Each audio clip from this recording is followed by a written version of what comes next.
আর এবার নজর রাখবো সরকারি পরিকাঠামোয় নজর রাখতে হবে, সে কারণে এবার অনলাইন অ্যাপ সরকারি পরিকাঠামোর রক্ষণাবেক্ষণে রাজ্যের রাস্তাঘাট সেতু বাঁধে নজরদারিতে এই অ্যাপ। আরো ডিটেইলে বিষয় সোমরাজ জানাতে পারবে।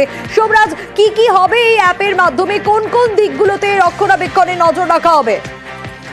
দেখো, গত 13 বছর ধরে রাজ্য সরকার একাধিক রাস্তাঘাট, সেতু, বাঁধ, হাসপাতাল, স্বাস্থ্যকেন্দ্র, স্কুল, কলেজ তৈরি করেছে।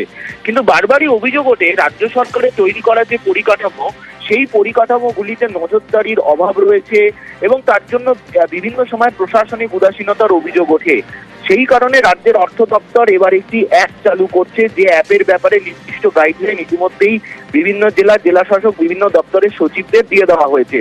মূলত জেলা স্তরে এই অ্যাপের মাধ্যমে রাজ্য সরকারের যে বিভিন্ন পরিকাঠামো, সেই পরিকাঠামোগুলিতে নজরদারির জন্য প্রত্যেক সপ্তাহে অন্তত একদিন করে জেলা শাসক থেকে শুরু করে ব্লক স্তরের আধিকারিকরা তারা বিভিন্ন পরিকাঠামো পরিদর্শন করবেন এবং অ্যাপের মাধ্যমে তা অন্তর্ভুক্ত করবেন। এবার এই অ্যাপের মাধ্যমে কিভাবে পরিকাঠামোর রিপোর্ট পেশ করতে হবে তা নিয়েও বিস্তারিত গাইডলাইন দেওয়া হয়েছে, যেখানে 3 ধরনের রঙের সংকেত ব্যবহার করার কথা বলা হয়েছে।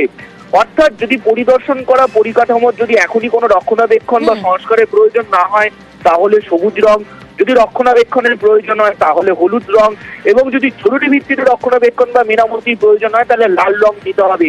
গোটাটাই অ্যাপের মাধ্যমে হবে।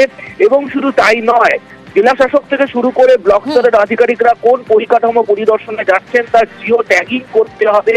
অর্থাৎ নবান্ন মনে করছে এর দরুন সরকারি আধিকারিকদের পরিকাঠামো রক্ষণাবেক্ষণ দায়িত্বে আরো যত্নশীল ও তারা আরো যত্নশীল হবেন, বিশেষ করে সরকারি পরিকাঠামোগুলোর ক্ষেত্রে নজরদারি করার জন্য। এবং এই সংক্রান্ত বিস্তারিত গাইডলাইন ইতিমধ্যে রাজ্যের অর্থ দপ্তরের তরফে বিভিন্ন জেলাগুলিকে দিয়ে দেওয়া হয়েছে। নবান্ন সূত্রে খবর, খুব শীঘ্রই এই অ্যাপ চালু হতে চলেছে। বেশ সোমরাজ।